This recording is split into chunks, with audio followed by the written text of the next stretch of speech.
Another question here from Jennifer. How much of the TV show Hoarders is actually real versus a staged exaggeration? And what does the professional organizer community think about these shows? Well, Ryan and I were just at the Emmys, and they sat us at the table with one of the hosts of Hoarders. Yeah. No, they did not. Yeah, they did. Yeah. Which somebody planned that. Mark's his name, right? Or Matt. Matt Yeah. Paxton? Yeah. Okay. Yeah, Matt Paxton, yeah. Uh-huh. And his wife, she was lovely. And they were talking to us about hoarding and the show Hoarders. And even he was like, I was seeing my own hoarding through these people, but it was easy for me to laugh and ridicule the stage 5 hoarders because they have dead pets in their freezer or feces on the floor in the bathroom, or they have blocked exits. And at least I'm not that bad. Right. We were on Rachel Cruz's show recently. Let's put a link to that in the show notes. We did like a 20, 30-minute TV show spot with her. We talked about the 5 stages of hoarding. And the truth is, the first stage of hoarding, most people are stage 1 hoarders. Right. Light clutter in more than one room, and you're a stage 1 hoarder? Yeah, and no noticeable odors. Well, you must be stage 2 then. Wait a minute. So, Julia, we were talking to Matt about hoarding and about the TV show Hoarders, and it is a accurate representation of these people's lives. Now, here's the thing. These are extreme cases, obviously. We don't feature stage 1 hoarders on the TV show Hoarders because that's everyone. Right.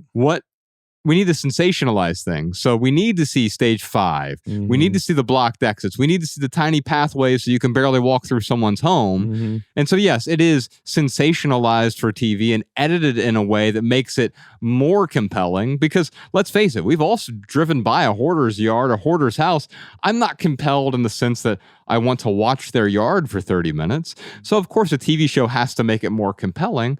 But you work in people's houses all the time who are hoarders. They may not be stage 5 all the time, but you're seeing stage 2, 3, 4 hoarders, and it's very real.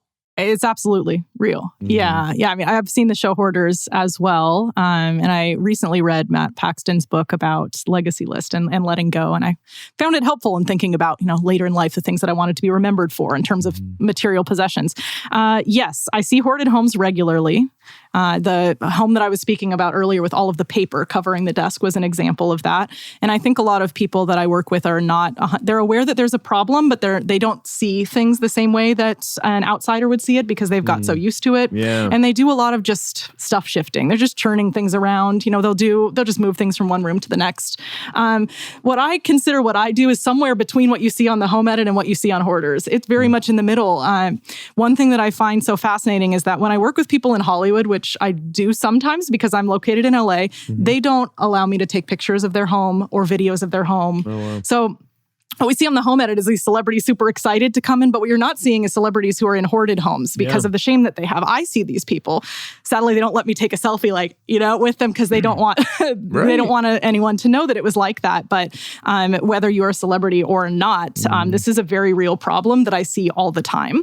And I see it in homes that you don't see in movies. So, in a lot of movies, you see the really wealthy home with the whole staff working in there and it looks pristine and immaculate. I see those homes in Santa Monica and Beverly Hills and Brentwood that are also hoarded. So I see, like I said, it's somewhere between. Where I exist is between the two. So I would say there is reality, very much so, to the show Hoarders. But as you said, it is sensationalized. Yeah, absolutely. It's almost like so these homes you're talking about, it's like these beautiful pieces of art, really. Yeah. But then when you cram it full of stuff, it takes that beauty away from it.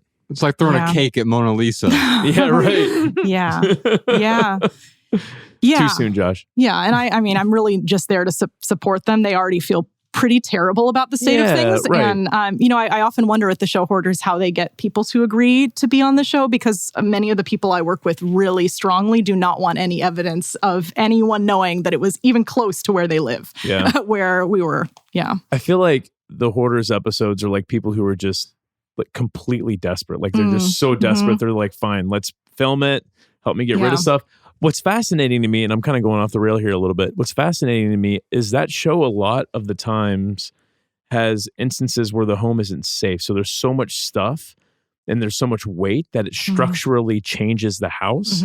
And then they always are like, hey, your house is unsafe to live in. Like, you need to move out. And so they'll move out, but they always end up moving back in. Like, always just, yeah. So like for the show, they move out and then there's like a follow-up and it's like, oh yeah, 6 months later, they just moved right back into the house and nothing really changed. Yeah. And the reason nothing changes is it don't get to the why. If you don't understand why you want to let go or why you're holding on so tightly. Hoarding is part of the OCD spectrum.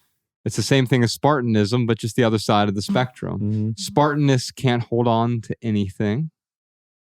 They keep letting go unintentionally, slipping off, right? It's like they have butterfingers and they can't hold on to anything. Relationships, stuff, careers, cities, etc. Hoarders can't let go of anything. And so they cling tightly. And the only reason that we cling tightly is because we don't see the benefits of letting go. If I can briefly share a personal story of how I relate to this. So I never identified as a hoarder at all. However, a lot of my life experience has very much have informed the way that I approach organizing. And as I was mentioning earlier with finding a therapist, you have to ultimately be the one asking for help.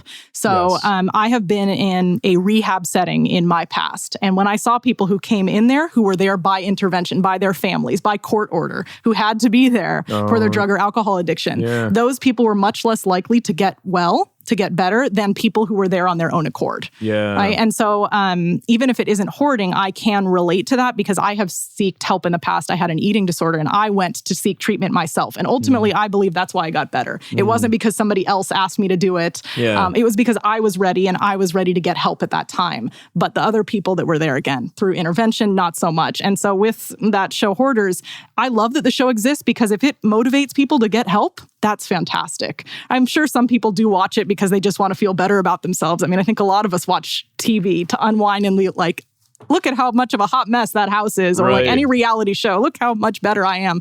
But if it leads people to seek help, that's fantastic. And I'm glad it exists. That's a great point. Like, you can't help someone who doesn't want to be helped.